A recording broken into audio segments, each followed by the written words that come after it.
Hello, everybody, and welcome back to Discussing a Murder. This is Jeff Jones. With me today, as always, is the full panel. We shall start from the top and introduce everybody. But first, I'd like to just say thank you to the panel members. Thank you to everybody out in chat. This is our 1 year anniversary episode.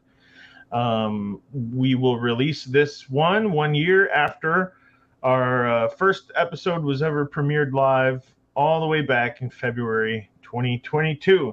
So with that said, congratulations to all the panel members, and let me be the first to welcome Jack back. Welcome back, Jack. Thank you very much. And you picked in that 1 year, you picked up the straggler. I'm still here. I did miss one or a couple, but that was my bad scheduling. And so anyway, back. Greetings to all my fellow panel members and to everyone in the live chat. And let's get to it for this 1 year anniversary special. Well, it's always special, but this is even more special. That's right. Not only is it the 1 year anniversary, but we also, by starting episode 6, mark the midway point of season 2. So that's a lot to take in there. That's why we have great friends like Big Jeff to help explain it to me how it fits through. So welcome back, Big Jeff. Thanks, Jeff. It's great to be back. I can't believe that our recording time has zipped by. Congratulations on the 1 year anniversary. The fact that we're still going says that people are engaged. I think they're enjoying what the panel has to say. It's when I watch these episodes back, I feel like I learned something again. From the conversation that happens, hearing it a second time, getting that second point of view. It's not just about the documentary. It's about the new facts that we bring to the table. It's about the dialogue regarding the filings. It's really a very comprehensive and interesting show to be on and even rewatch. So it's great to be here. Hello to everyone in live chat, and looking forward to starting the second half of season 2. So at this rate, it's only going to be 6 months and we'll be done.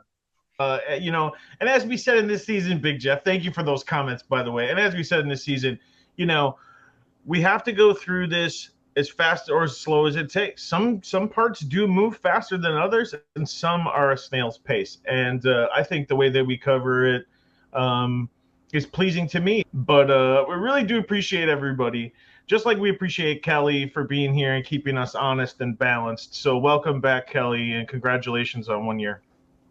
Thank you, and congratulations to everyone here on the team and to everyone that's in chat. It's always good to come back, and like you gentlemen just said, I like to participate because I like to learn things, and I think we do every episode. When we go back and watch it, it might be something that we missed the first time, even the second time, but as a team, we're finding it together, and I think that's what matters. Absolutely, Kellie. Thank you so much, and we will continue to do that for each other moving forward. And Dr. Silkman, welcome back, and congratulations on 1 year. Thank you very much, Jeff, and hello to all my fellow panel members. It's been an honor and a privilege to have been on this panel of fantastic individuals who are very, very passionate. I can't believe that a year has gone by. It means that none of us have left our rooms, right?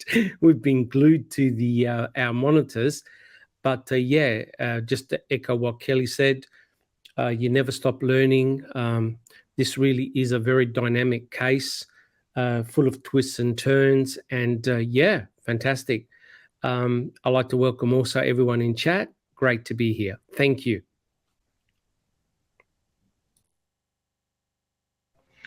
Well, thank you very much, Dr. Silkman, for those comments. I really appreciate what you had to say there, and I appreciate everybody's opening comments as well. So with that said, let's move right into episode 6, and episode 6 is entitled Everything Takes Time.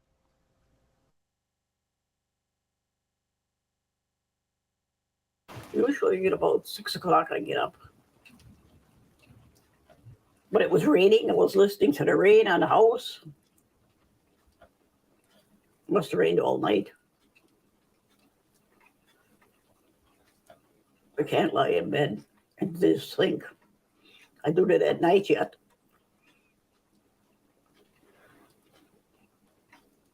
I think that's what Barbara does too.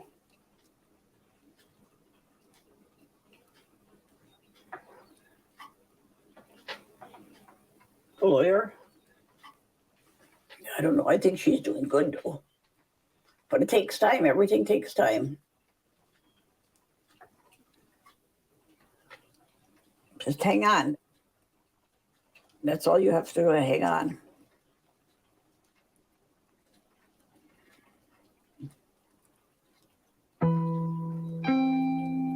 What was the first look that we had of sort of the current way that Stephen Avery looks? And even the documentary is getting old now. But that picture that they just flashed up of Steve and his mom, it really, at some point in this documentary, it might not have been this point, it just hit me, and like, oh my God, during the trial, that's a very aged Stephen compared to the trial, and it just hits home how slow the wheels of injustice are undone.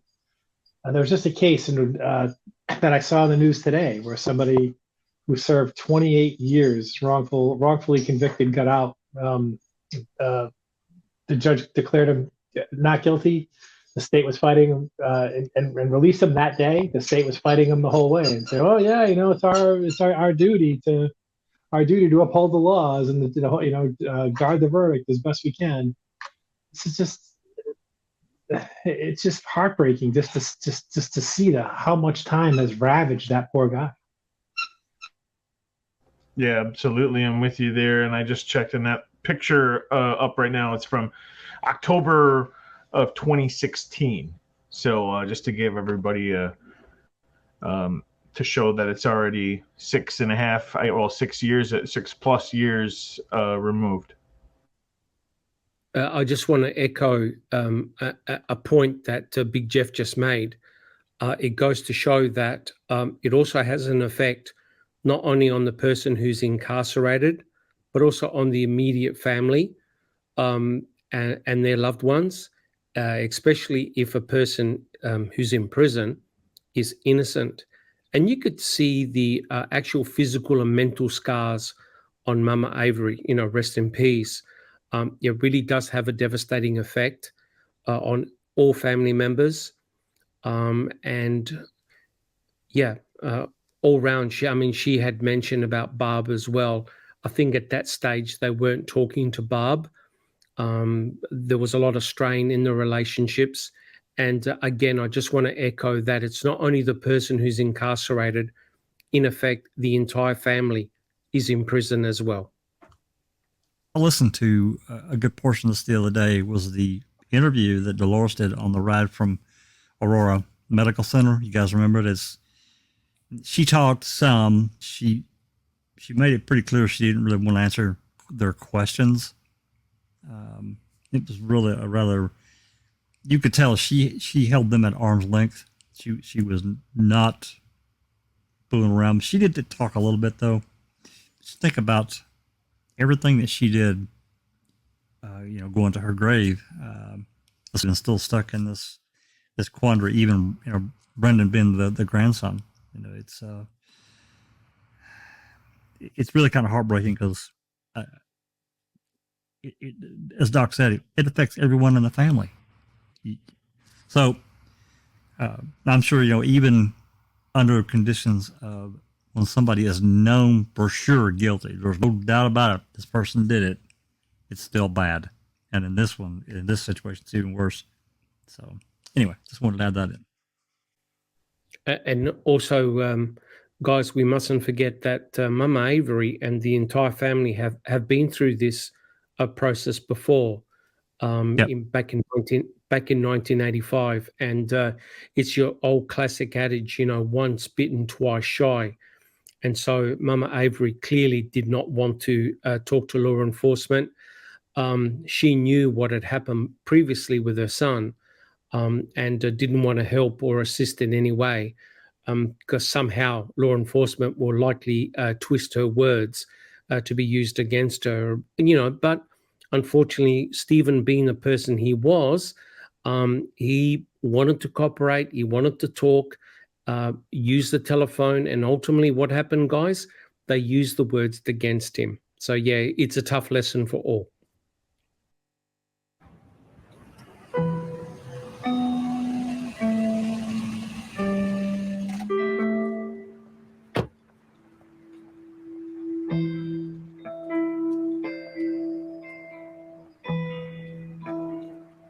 I think that people that are wrongfully incarcerated, it's like the coal miners when there's some type of explosion in the mine and they're stuck underground. And so you can communicate with them, but you know that they're eventually going to run out of air. And so you're in that, with them, trying to reassure them, trying to give them hope.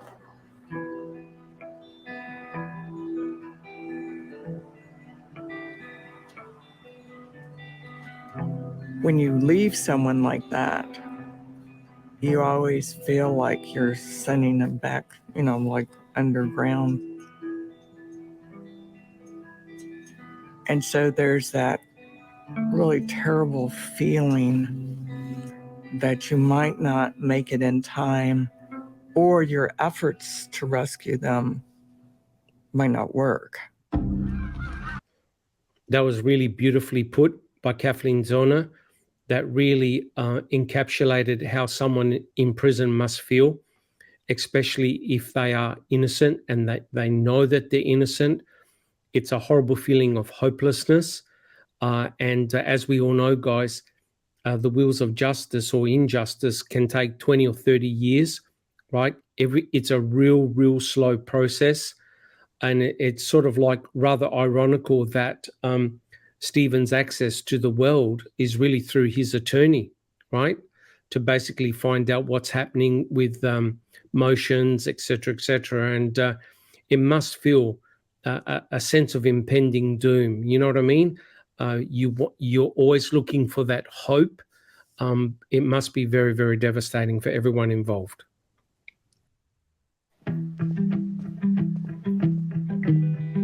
Have you got the tube for the blood? I do. I'm used to dividing evidence, so I have the tube to take the blood. Great. I've brought another syringe and a set of needles. And Great. of course, it just goes into a container that's essentially unbreakable. Okay, perfect.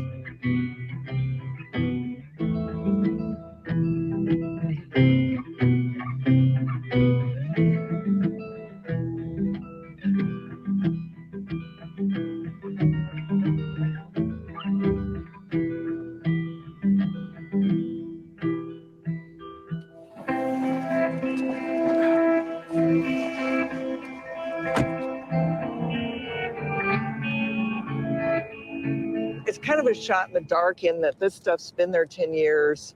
We don't know exactly what the condition is. We don't have any idea. So we'll have the first cutting, the carpet, then we're going to have the swab. Then we've got a second cutting, and then there's a swab of a blood stain from a CD case. The key. The swab used on the hood latch. I'm excited just to see what we see, because we've been speculating, looking at these pictures. Right. So you'll go in. I'm going to wait with the special prosecutor because we don't want to contaminate anything. Nope.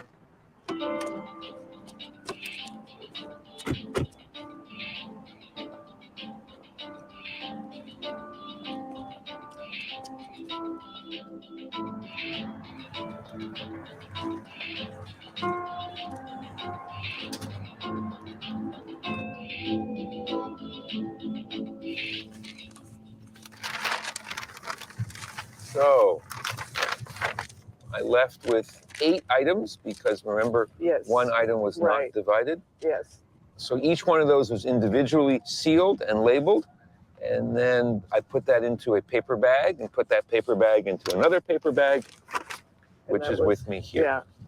So A7 was a 2 mil blood microfuge tube, and inside the microfuge tube were a few, literally 1 millimeter or maybe 1.5 millimeter size flakes. There were approximately 7 such flakes.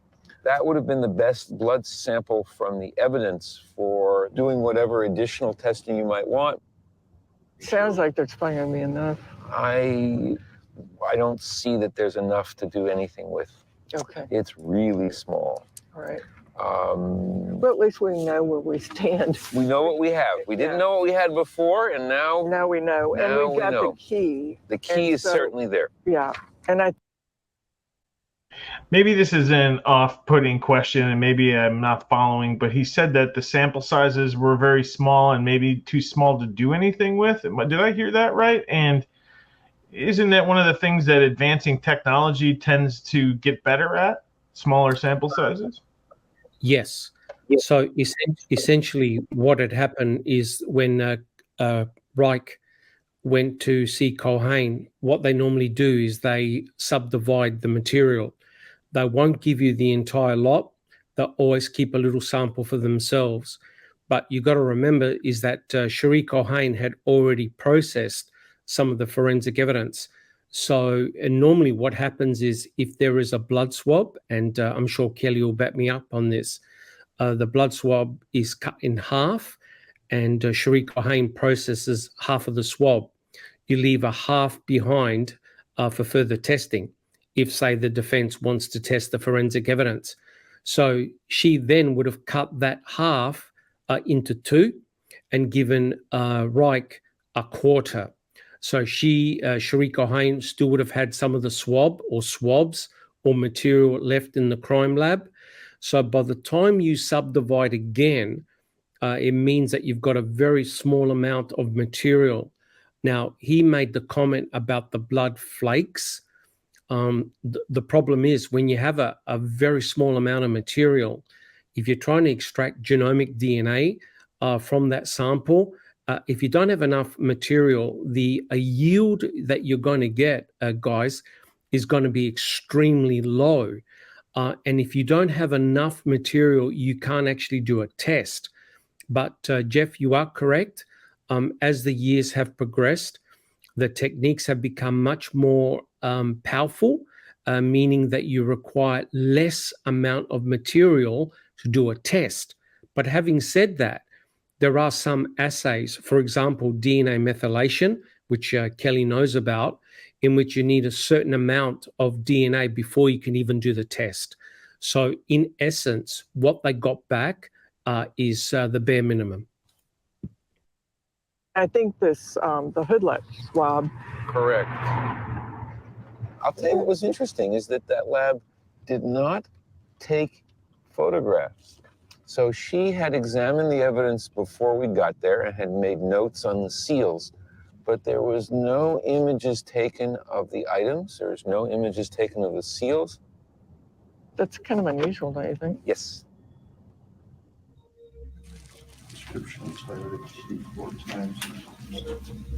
It's been opened 4 times. Should be the analyst's initials and the date on each seal.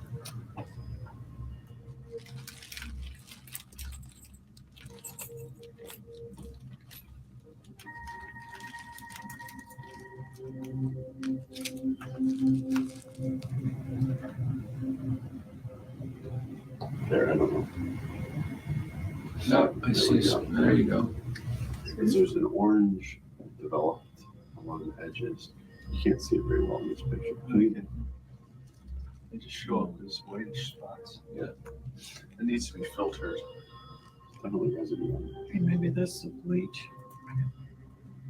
Oh, now you start to see the orange. Now you see the orange. Let me do that. I see some spots that are a little whitish colored flakes, and then I see some on the lower part that they're saying is orange, but almost comes through like a neon color. And I'm just wondering if you guys have any inkling on what that is? Well, the issue is that the only thing that we know from the trial testimony from Cherie Culhane is that she did a swab. So she used a cotton swab to swab the key. When she visually observed the key in the crime lab, she did not note any presence of blood or anything else on the key. So my understanding is that she just did a swab, swabbing for DNA. My understanding is that she didn't do a presumptive test to detect for the presence of blood, but just did a straight swab. So what those particles are, it's difficult to tell whether they're little fragments from a cotton Q-tip, but without doing proper analysis on those items, you really don't know what they are. They remain unidentified. Plus, if you have a look at the key, it's obviously got scuff and scratch marks, which is exactly what you would expect. So what Dr. Chris Palahniuk is doing is having a look at the key under very high magnification. The other side, the same condition. Orange or green? Well, it looks green here. It's orange though.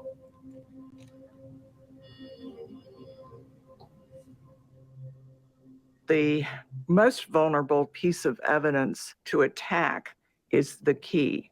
And that's because of the evidence the state presented. So the key isn't found until there have been repeated searches of Avery's trailer. All of that was highly suspicious. But overriding that is the DNA of Stephen Avery on the key. When I received the key, it was in a sealed brown paper bag. I opened it up.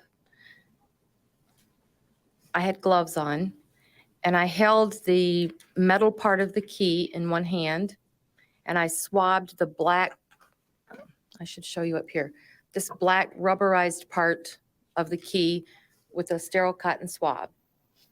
There were no visible indications of any staining, so I was primarily interested to see if I could recover DNA that had been left behind by possibly touching.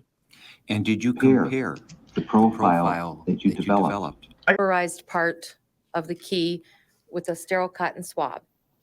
There were no visible indications of any staining, so I was primarily interested to see if I could recover DNA that had been left behind by possibly touching. And did you compare the profile that you developed from your swabbing of this key with the DNA profile that you developed from the buccal swab of Stephen Avery? Yes, I did. The same 15 markers. These are the types at each one of these markers, and you can see at every type, the profile from the evidence sample is consistent with the profile from Stephen Avery. Now, when you tested this swab from the key, you used the entire swab, didn't you? Yes. Normally, you'll try and just cut a swab in half, use half, save half. Well, I felt that being what we refer to as a touched item, and there being no visible indication of a biological fluid like blood, that yes, I would probably have a low amount to start with. Okay. If you could look at your notes, maybe refresh your recollection, if you can give me some estimate from your records about. Because the amount of bullshit that came out of Culhane is palpable. Now, I'll tell you right now, and I'm sure the guys will back me up here, but had Jim Griffin and Dick Harpootlian been Stephen Avery's defense attorneys, Culhane would have ran out of the courtroom crying. I'll tell you why. She broke the most fundamental law that any forensic scientist can do, and that is she consumed the entire sample. That's a massive mistake. You always keep half the material for further testing. It meant straight away, off the bat, a defense team can no longer test the key. So the key is, for the most part now, forensically useless. So if you notice what Culhane said, she thought, oh, it was low-level DNA, so I decided to use the entire sample. That's a bullshit excuse. And the reason why is because her own laboratory manual says, I look for a stain, right, guys? We went through this, Jack 61. We went through the trial testimony. We know exactly what her protocol is. That's exactly what she said. She looks for a stain before she does any testing on it. That's correct. So quite clearly, she broke an exception to the rule. So she thought, okay, there's obviously no sign of staining here, which means no blood. And remember that the state's position was that Stephen Avery was actively bleeding, and as a result of that, had left his blood in the RAV4. Okay, that's fair enough. We know that there's blood near the ignition, which meant that Stephen was actively bleeding at the time he put the key into the key latch, right, to start the vehicle. That only makes logical sense. The mere fact that there was no blood present on that key, it was hard for the state to explain.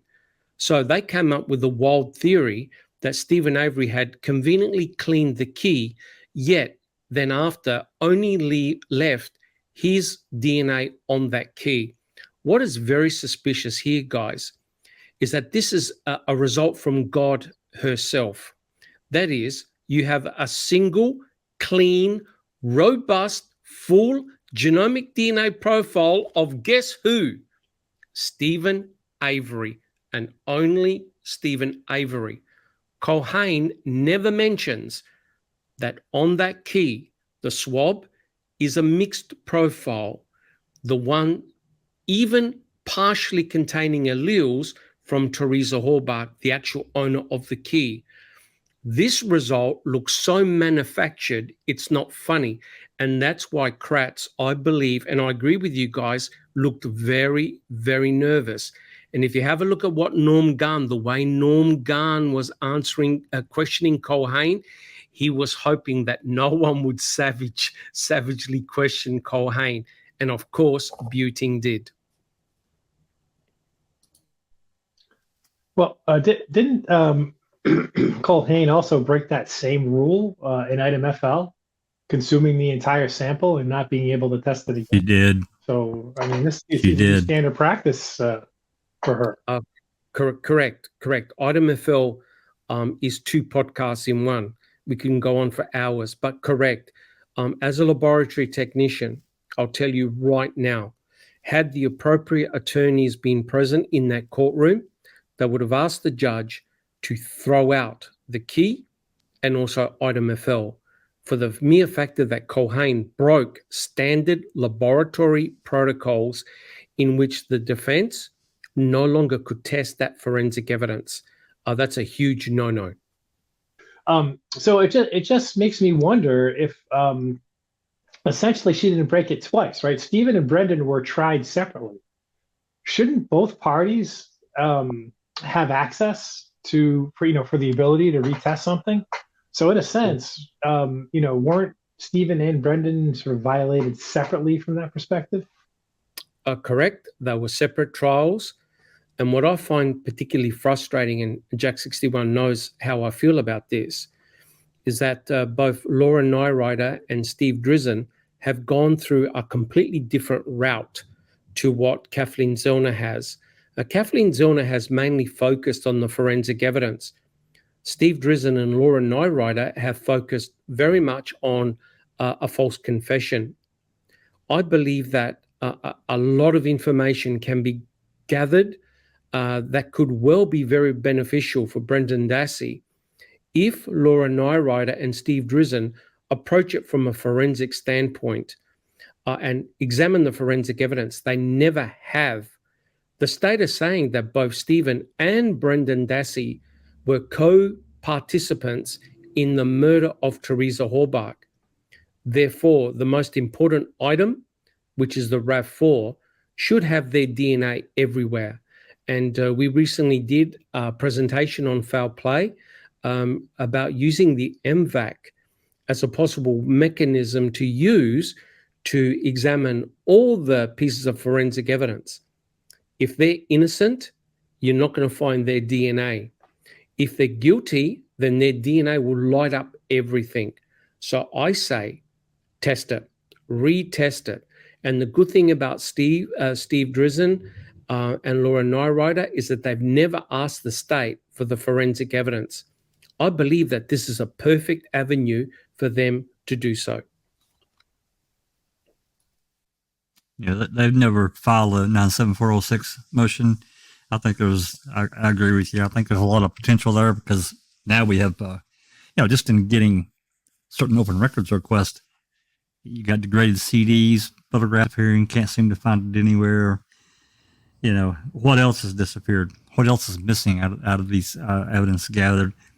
But what I was going to say a minute ago, and I know you guys, we've talked about this before, but I'm going to bring it up again since we were looking at it: the key and the fob. And I think about mechanically how Stephen would have held that key and fob in his hand, and if he was actively bleeding, I have to believe that there would be some of his blood soaked into that fob, that cloth part. I couldn't. And why wasn't there a mixture? Some elements of Teresa on that fob and key somewhere. I don't believe it. I mean, for me, and I'm not a scientist at all. I'm talking about, as Big Jeff and I talk about a lot, the reasonable person, the reasonable result of what you would get if she's handled that key for, even not even that long. She's had it done. She sweated on it, got skin cells. There should have been some of Teresa on that damn key or fob, or both. That's a reasonable supposition. And we know, we talked about it in that podcast that we did, that blue fob is cloth, and that is a perfect substrate for MVACing, right? So hence, what you would do is MVAC the blue fob. And the MVAC is a very, very powerful extraction system. So if there are cells in that fob that belong to Stephen Avery and Teresa Halbach, or whoever else handled that key, it will definitely extract their cells. And hence, you should expect to find maybe one, maybe two, maybe multiple profiles. It raises red flags, especially for myself, when the only robust genomic profile on that key that didn't even belong to Stephen is only Stephen. And if you have a look at that profile that Culhane has flashed up, it's a full profile. There are no missing alleles. There are no partial profiles. It is a full, robust profile. That's truly remarkable when you think about it, because Culhane could not see anything on that key. No blood, no tissue, no other profiles except Stephen. This, I tell you what, to me, is proof positive of some type of evidence tampering, in my opinion. That's another Manitowoc miracle, isn't it there, Big Jeff? I'd love to see him do the MVAC on that fob. And, the hell with it all over that route. MVAC the hell out of it, inside and out. First, I'd like to see eliminate it. I don't know about now. It might be useless at this point, but certainly MVAC the hell out of it. Do it in sections and just be done with it. Right? No, you're right. You're right, Jack 61. You definitely would MVAC most of that RAV4 and the other pieces of forensic evidence. You can't hide from the NVAC. But Jack, right. 61, you could also do luminol treatment as well, right? Oh. Studies have shown that blood, even if it's been cleaned, years down the track, are still going to light up with luminol. Because the iron in the blood doesn't go anywhere. That's what it's reacting to, right, Dr. Silkman? The iron in the blood? The heme, each red blood cell is jam-packed with hemoglobin. And hemoglobin is a protein. And each globulin chain, there are 4, each contains what is known as a heme prosthetic group. And it also contains an iron atom. So you use all these chemical stains to detect for the presence of hemoglobin, right? So you're either staining for the protein or you're specifically staining for the heme and also the iron. So studies have shown even if you use bleach, you can still see the presence of where the blood had been scrubbed away. So I am shocked that this state never luminol treated the RAV4.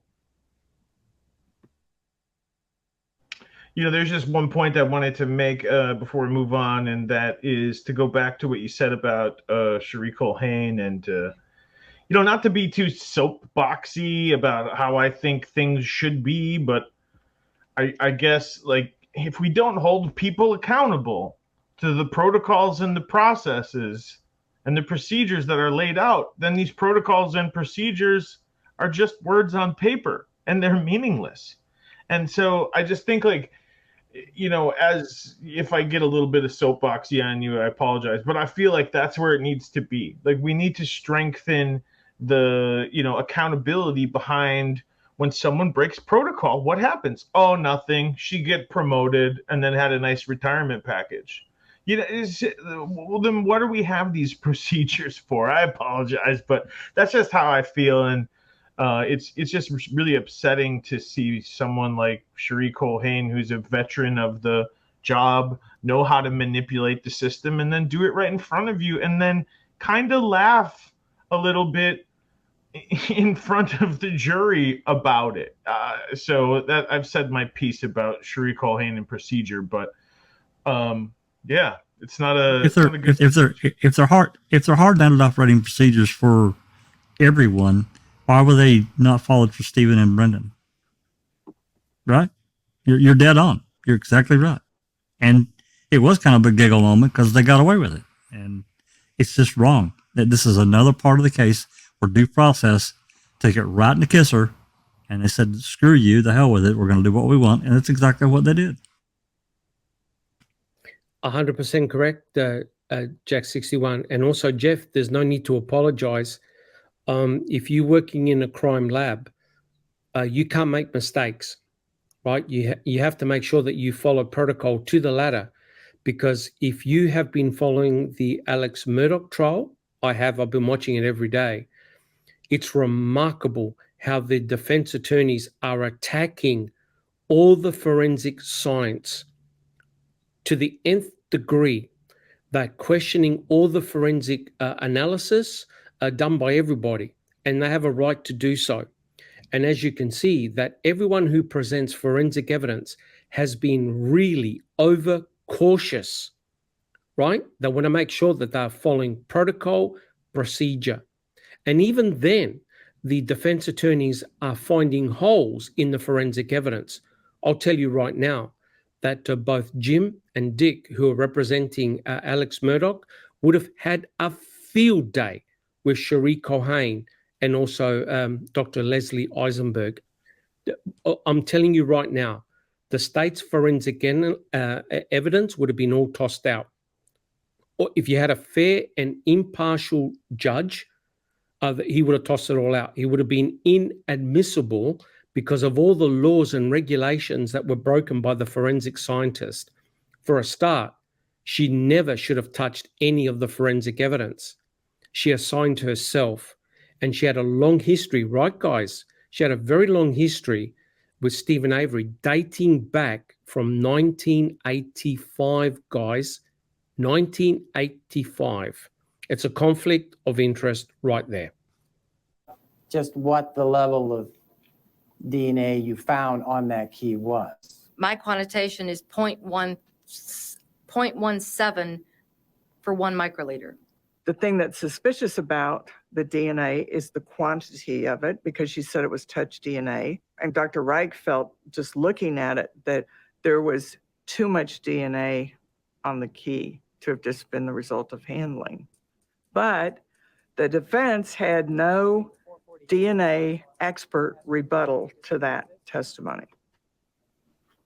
On cross, it's very difficult to make those points because the state's witness isn't going to concede anything, and you don't have the scientific expertise to really refute it.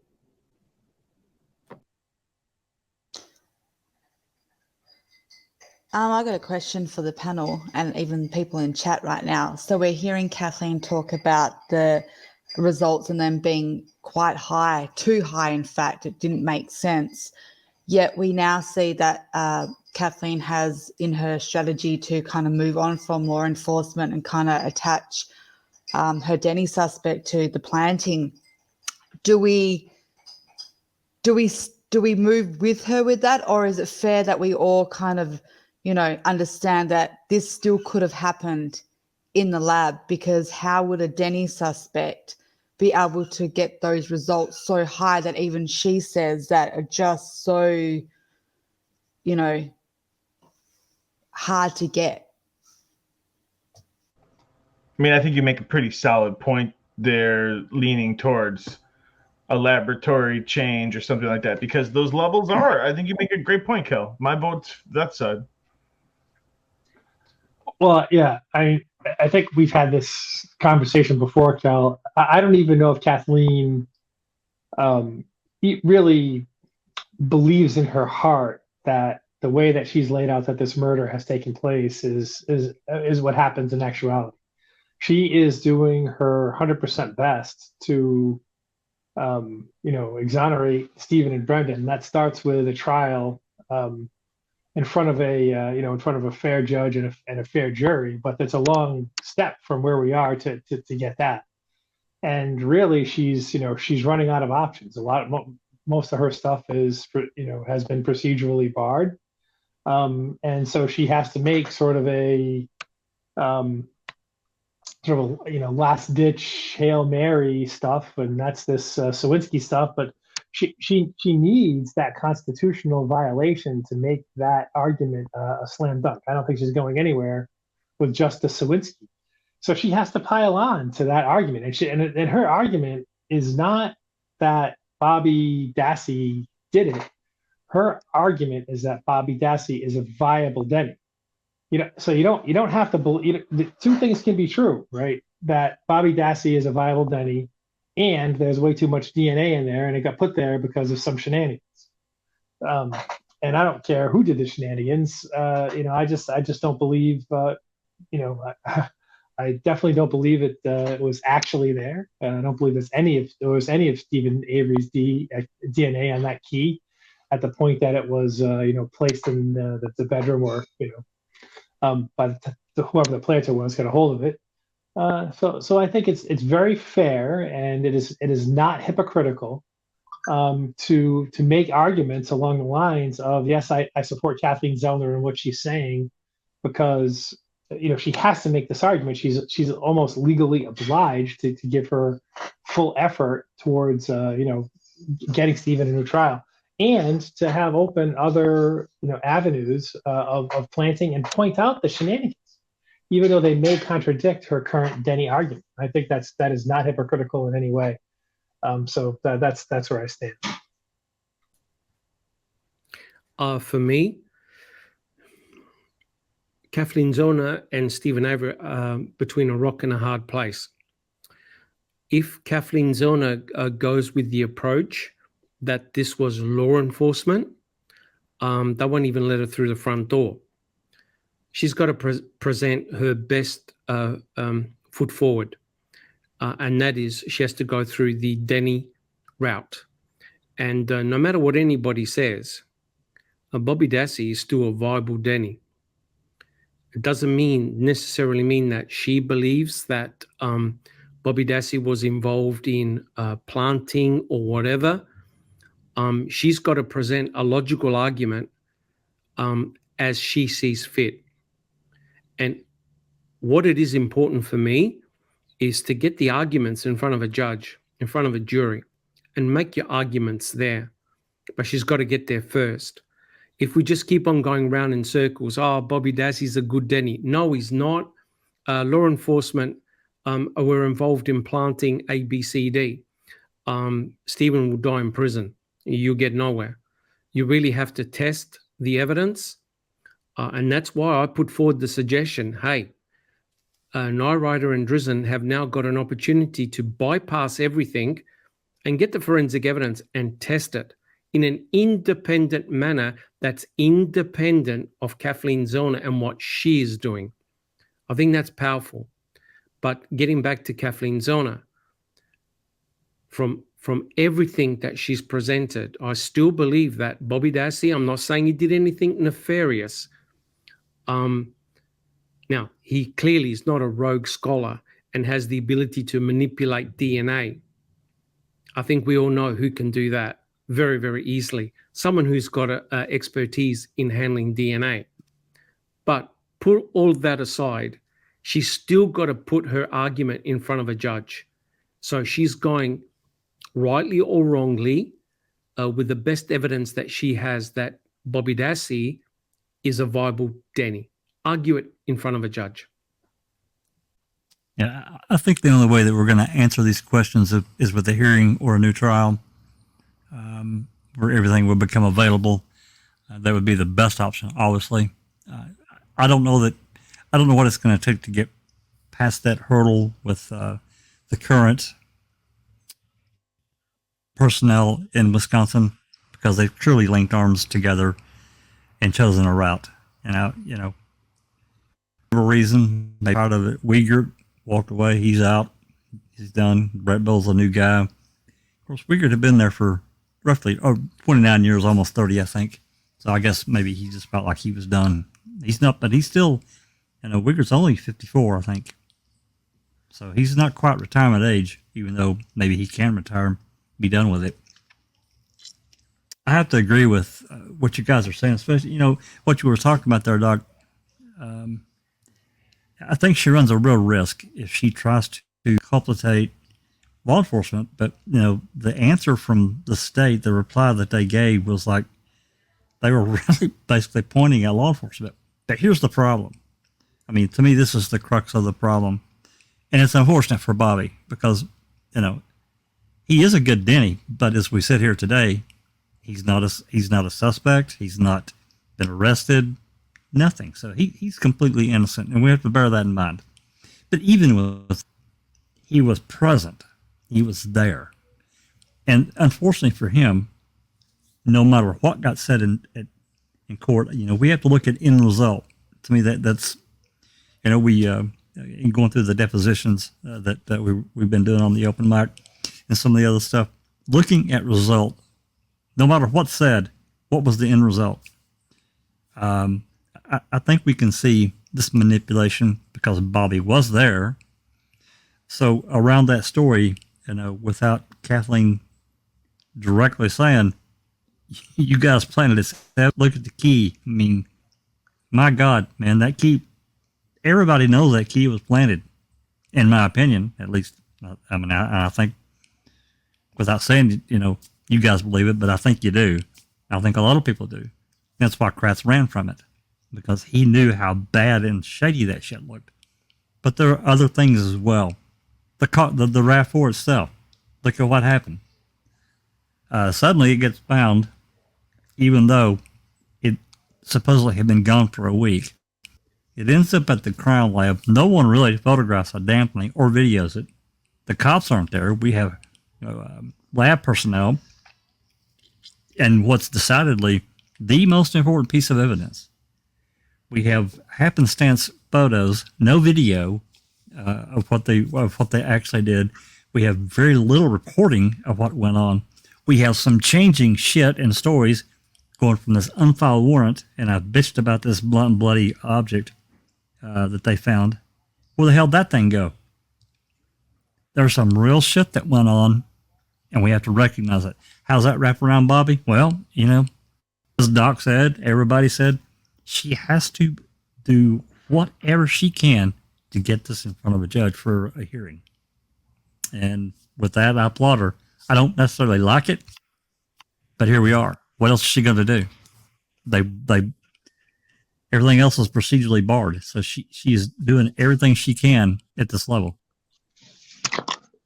Yeah, Jack, I think it's important to sort of articulate, what it means, right?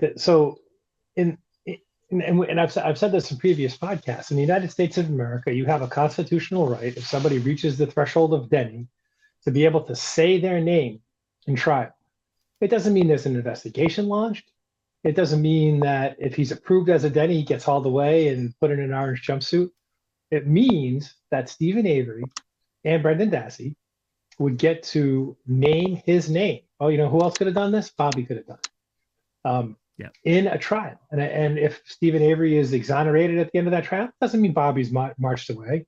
It just means that his constitutional right was violated to name that name during his trial. and that's it. That's as far as it goes. So he doesn't even have to necessarily rise to the level of a suspect or further investigation, although it seems they did one in 2017. But that was closed. So that's all this is about, being able to say that name. It's not really about anything more or further than that. I think you guys summed up my question perfectly. The only thing that I just want to weigh in is the fact that the only reason why I struggle, and not struggle in terms of what Kathleen's doing, I completely understand it with you guys. She's backed into a semi-corner and she's got to make a move, but it's the fact that she's doing it in front of the same judge, and the same judge has already read a motion prior to that where she has accused law enforcement. So my fear is that the judge is just going to roll her eyes and go, I can see what you're doing, because ultimately that is who has to believe it, right? It has to be the judge that has to consider that this is a factor that could have been missed, and that it warrants enough to have an evidentiary hearing. But we've got the same judge that has to make that determination is the same judge who really has a biased decision that Stephen Avery is already guilty. So adding this now to it, is it enough for her to move the pin to like open up her mind and go, actually, that makes more sense?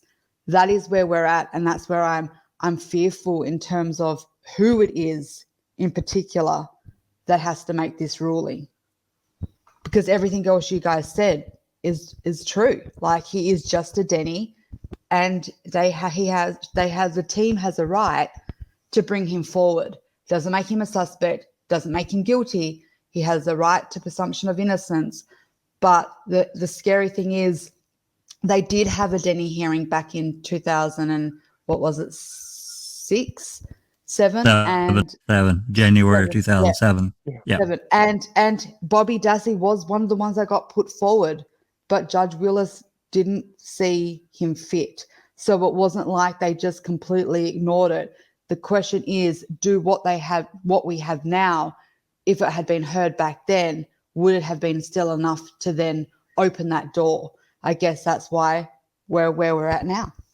But thank you everyone for answering that. I just wanted to, this is what this show is about, where we go back in hindsight, what do we know now to what was being said then?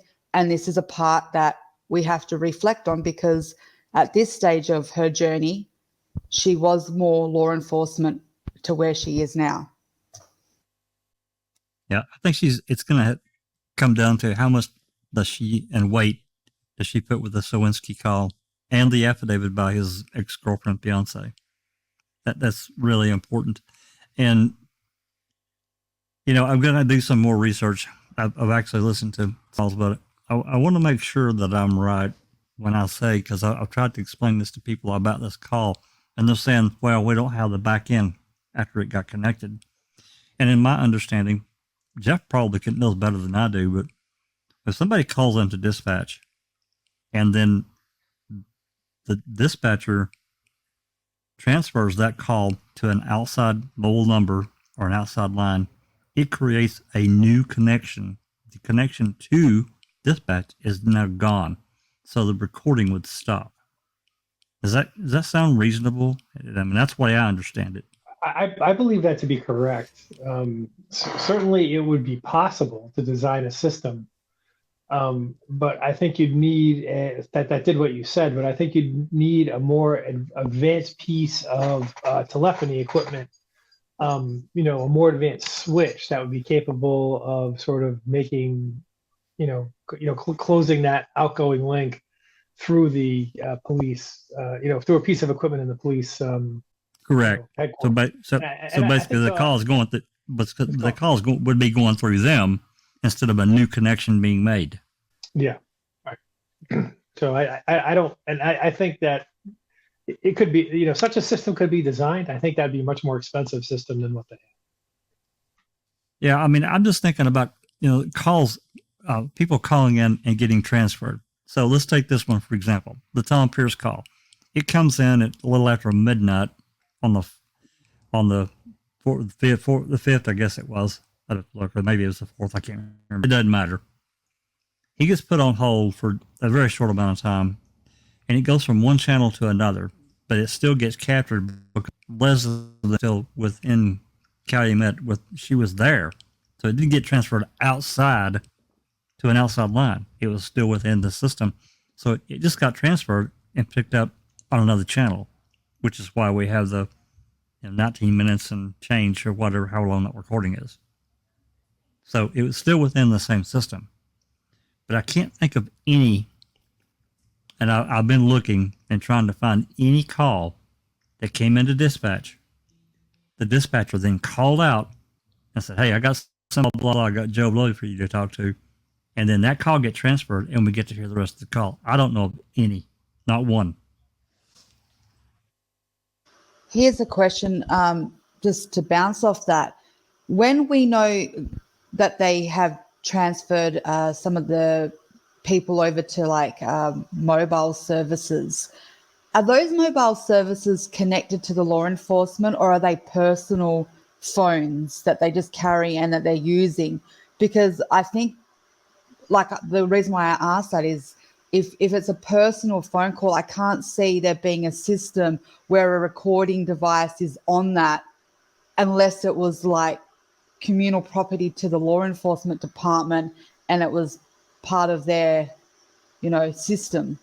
So that's why I asked, when he got put through to Scott, and let's say it was his mobile, would that have been his personal mobile, or was it a mobile he was carrying as part of the law enforcement department's, equipment? Yeah, that's an easy one. Yeah. Go ahead, Big Jeff. Yeah, so it would have been the phone itself is paid for by the taxpayer, in most cases, like my phone, it's essentially, for all practical purposes, the equivalent of a personal cell phone with a plan that's paid for by the owning organization. So it wouldn't be any different transferring to Jack's cell phone than it would be to Mark Wiegert's cell phone. Was that the question? Yes. And the phones are not tied in, right? There's not the cops do not, for their radios that they wear on their belts, right? The big walkie-talkie looking radios, and the one that goes up, that you see them use, that connects back to the. But those are connected through radio systems that the police own. The police do not own private cellular telephony. Right. That's what I was saying before. Like when the call comes in to dispatch and then she takes it out, somebody's not at the jail or wherever they're still within the bounds of Manitowoc Sheriff's Department, it has to go out. So when that connection is made, it creates a brand new connection. The one that was into dispatch is now gone. In order for me from what I read and just tried to understand in the layman's terms, in order for that second part of that call to have been recorded, that call would have had to still stay within Manitowoc, the whatever mechanism they use to receive and record calls. And they just, from what I found, that didn't happen. Now, maybe nowadays they can do that easily, but I've listened to many calls and I've not found one, not one. That's what I was just going to say to you, Jax, just for the record, so it's very clear for people listening and for even us. For someone who has put a lot of time into listening to a lot of calls and you've done a lot of research, to this moment in time, has there been any other call that you have come across that has captured a moment where it's been transferred over to an outside line? Not a single one, not one. Within the bounds, yes. And even then, all these calls, especially if you listen to KSO, they send them off to somebody's voicemail, Captain Rush or whoever. We don't even get that captured part where it may go to voicemail or that particular person pick up the call. Now, there have been some, yes, we have a few, thinking back with, the Wiegert Remaker call, that one was captured. So that's not to say, I'm going to tell you right now, it's my belief, 100% belief, they screwed with those. The queso dispatch recordings, there's 18,500 and something files within that queso dispatch DVD. However, there are that are, I know they've messed with it because you can tell, because you've got little files that come along, they're 10 seconds, 20 seconds, even a couple of minutes. And then boom, you go to the next call in the line, and it's completely different. Even though the people were just talking prior, there should have been a continuing conversation, but it gets cut off.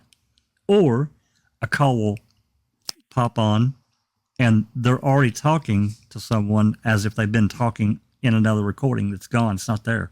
So I know they screwed with them, but that's just the way it is, what we got.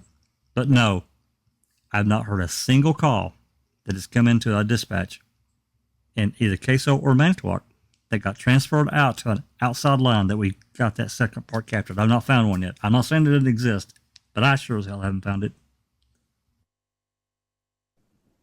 So once again, the jury's sitting there without any way, any framework, any context to understand what does it mean? What does it mean there's no mixture? What does it mean that the person that owned the keys' DNA isn't on it? There are some studies that talk about how the last person who touches an item may leave the major portion of DNA that's left on there, right? Yes. But most often when that happens, there's still a mixture and there's a minor contributor as well, right? No, I would disagree with that. Okay. In some cases, yes. If you have someone who is a good shedder and sheds a lot of DNA, when they touch. I mean, I'm sorry about the body language thing, but when people like cough and stuff like that, those are the reactions they make when they lie. I'm sorry, not calling her a liar, but that was a doozy right there. If people are, is that such a thing? Can you please straighten that out for me, Dr. Silkman? What is a good shedder? Well, it's highly contentious and highly debated statement that she made about a shedder status. Basically, the state had a problem, a big problem, and that is on that key, there was only one robust source of DNA, Stephen Avery. Now, if you're going to plant Stephen Avery's DNA on that key, that's exactly what you would expect to find, a pure source of DNA. So Culhane wasn't expecting anyone to question that piece of forensic evidence. So now the state had to explain, wait a minute, if that key didn't belong to Stephen, which it didn't, and it belonged to the victim, how come you don't find any of the victim's DNA on there? So she had to come up with some type of hypothesis to suggest that Stephen Avery was a good shedder. And that basically means that the amount of skin cells that he left behind was so high that it basically drowned out any of Teresa Halbach's DNA on that key. And here's the pertinent point. Cherie Culhane never mentions, hey, look, I did see a low signal that belonged to someone else, likely Teresa Halbach. She never ever mentions that. She only mentions a single source on that key, Stephen Avery. That's highly suspicious. But here's the main problem. They never tested Stephen, as in the state never tested Stephen on his shedder status. In other words, they never proved that Stephen was a good shedder. They assumed it. Because what Culhane is trying to do is to go, holy shit, how am I going to explain these results? Oh yeah, he's a good shedder. So she came up with a explanation of how in the hell did Stephen just leave his DNA on that key and there's no other evidence of Teresa Halbach's DNA on that key. So again, she never tested, right? No, she never tested Stephen Avery's so-called shedder status. But guess what? Kathleen Zellner did. and got a totally different result, which is rather embarrassing for the state. Now, the problem is this: there are many factors that affect the amount of DNA that you leave on the key. For example, how are your hands? Are they clean? Are they greasy? Are they dirty? Did you wash your hands? How long did you hold that key, right? So does the DNA degrade over time? So hence, there are too many variables for Culhane to say, yep, Stephen is a good shedder. That's complete garbage. She speculated that, and they never tested Stephen Avery's shedder status, i.e., I hold an item for X amount of time. How much DNA have I left there? And here's the problem that no one picked up. Buting asked Culhane, oh, how much DNA did you get on that key? She said 0.17 nanograms, not total, per microliter. That means that there's a hell of a lot more DNA that she recovered, because normally when you do a DNA prep, you may dilute the sample in 20 microliters, 30 microliters of buffer. So she never quoted the total amount of DNA that she had extracted. You understand, guys? So was the DNA in 20 microliters? Was it in 50 microliters? She should have said the total amount of DNA I found was this amount of nanograms. And that would have given you an indication. Was it high? Was it low? Was it normal? She just said 0.17 nanograms per microliter. Now, Kellie will back me up. A microliter is an incredibly small volume. It's 1,000th of a mil. So it's a very, very tiny volume. No one in that jury room would have understood what 0.17 nanogram per microliter was, the significance of it. It's really a concentration, right? So it's like asking how far it is between my house and Jack's house, and saying, well, if you go 55 miles an hour, then you're good, right? That's how, right? It is a concentration.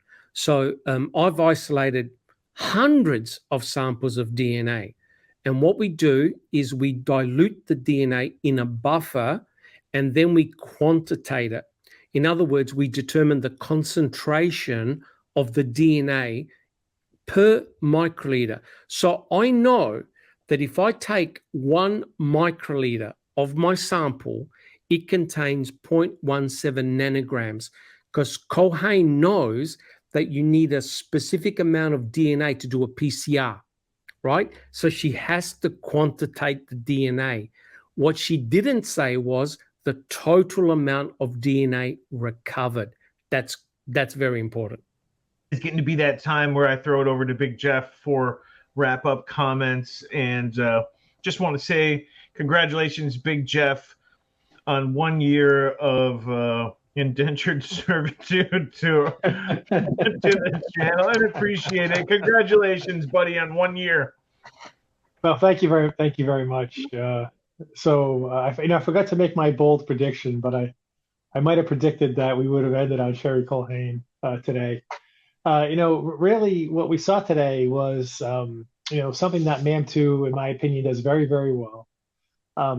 Speaking to the thoroughness and integrity of Kathleen Zellner, which is goes after the forensic evidence, because that's really where the truth of Stephen Avery's innocence can be found, and that is in the forensic evidence. The lack of it, the obvious planting of things like the key of item FL, of the amount of DNA they find on the key.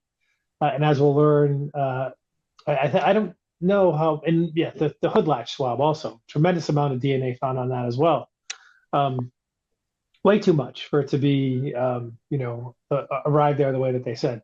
But nonetheless, it's important to go through this. And as basically the question that Kellie asked, can you still believe, that there's a lot of shenanigans associated with this forensic evidence, and believe that or have faith in Kathleen Zellner's current narrative, which I think we've already explained is really aimed at Denny, And the answer to that is, I think the panel all agrees that the answer to that is yes. Both things can be true. It's critical to understand the forensic evidence. We're privileged to have Dr. Silkman on the panel, who has PhD in microbiology. I forget. Molecular genetics. Oh, molecular genetics. I apologize for forgetting. But yes, we're privileged to have him on the panel to be able to explain things in layman's terms. And he's a straight up guy. If he thought, yeah, well, the state has a point here, he'd say so. But the problem is, the state doesn't really have a good point. So it's good to go through it. It's good to get this education. And frankly, I learned a lot today, and going to continue to learn a lot. Pretty soon they'll be talking about some phone stuff, and then it'll be on to the next, right? Absolutely, on to the next. Well, seeing as how you did get a shout out there in Big Jeff's wrap-up comments, Dr. Silkman, we'll go to you next, and I'll say congratulations on 1 year with the podcast. Thank you very much, Jeff. Like I said, I'm honored to be part of this panel, to be amongst some very, very passionate, very highly intelligent people. We're very lucky that we were able to form this panel. I certainly don't know all the answers, and I'm here to learn and grow and develop, and I'm learning so much. This case really attracted me from the start, from the get-go, looking at the DNA forensics. As a person who's got some experience with DNA, it certainly has raised my eyebrows, that's for sure. And I'm willing to learn, and I'm glad that I can help in a little way to explain some of the DNA forensics. And I just can't wait. It's been a very, very interesting episode. And, at the end of the day, to me, it reminds me of paralysis by over-analysis. A lot of people go round and round in circles about this and about that. I think what we need to do is, especially when it comes to Kathleen Zellner, stake your claim, put the flag in the ground, let's get things tested. Let's get things sorted out. We can debate till the cows come home. It's very important to do so in front of a judge and a jury and get it done. Thank you. Well, thank you, Dr. Silkman. It's hard to top Big Jeff, but you may have done so in that wrap-up comment right there. Appreciate that. Jack, I know you haven't been here. Wait. You can never top Big Jeff's summations. I come here just to hear Big Jeff. Well, we get a great deal out of that then, for sure. Dr. Silkman, appreciate that. And Jack, I know you haven't been here for the full year, but I will say to you as well, congratulations on making it to where you are now. 6 months, let's call it. Stepping up when we needed someone when Dr. Silkman was out, and we kept you on since. So thanks for being here, Jack. And if you wouldn't give us your summation. Well, thank you, and appreciate the invite and the confidence in being able to talk about the cases intelligently. I think as a group, not only our group, our 5-member panel, 5 now, I think we've all grown and can talk far more intelligently about the case than we could, even 6 months ago, because we keep looking and rereading the ground we've already covered. But now it makes a better sense. We ask different questions to come to a more reasonable conclusion, or as far as we can go, at least. I mean, obviously we're still missing so much information, and that's really frustrating. But this episode is, I know certainly for Dr. Silkman that iPad breaking. See, this little maneuver that Colleen, this last piece we just saw there, she's trying to cough up this bullshit out of her mouth, and saying that Steven's a great shutter, but she never tested him for that. She just made shit up on the spot there because, as Dr. Silkman said, she knew she had to. So, great episode to I think showcase just some of the crap that went on during the trial. So I'm going to leave it there. Thank you, everybody. Well, thank you, Jack. Absolutely. I think there's definitely something in those coughs and hiccups, etc., when it comes to Colleen. But moving forward, Kel, you can give us a wrap up. Congratulations on the 1 year, making it a year. And we'll give you the floor to lead us out of episode 24. Thank you. Yes, we got here. It's been a year. I don't have too much to add. I just want to say that while we've gone through this journey in the last year, we are a panel. And like Dr. Silkman and the other gentleman just said, we are all here for the same reason. We all believe in Stephen Avery and Brendan Dassey's innocence. We all have our own, we all bring to the case our own flavor. We all bring to the case our own expertise or experience and life skills. And we're all different in that sense. The only thing that we all, the one thing that we all can guarantee on is, again, we all support Stephen and Brendan, of course. What I'm trying to do is I'm trying to bring balance, and I've been very forthcoming on that. I do play the devil's advocate, and I do that for the reason is because I try to keep it logical. I think that if we all come together and we all just have the same feelings and thoughts, we wouldn't grow and we wouldn't learn together, because we'd all be thinking the same and no one would be pointing us out that there is things there in locations, because none of us would be looking. So that is my stance on the case.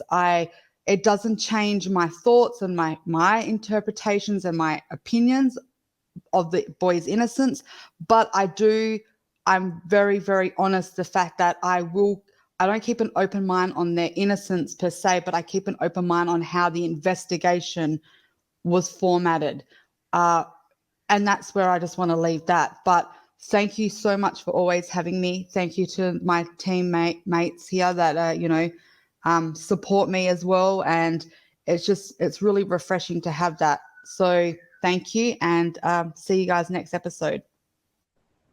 Hey, thank you so much, Kel, for those comments. And just want to say thank you to everybody who's been on the journey with us. And for those people who are listening in the future, frankly, I really appreciate keeping up and catching up with the episodes. And we get new people all the time. So I appreciate everybody joining us at whatever point you're finding this podcast. It's been such a fun and cool journey, and a year strong.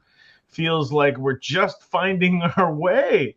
We're just getting started here, folks. Anyway, that's it for us today. So this is Jeff Jones for Jack and Big Jeff and Kellie and Dr. Silkman saying this has been Discussing a Murderer.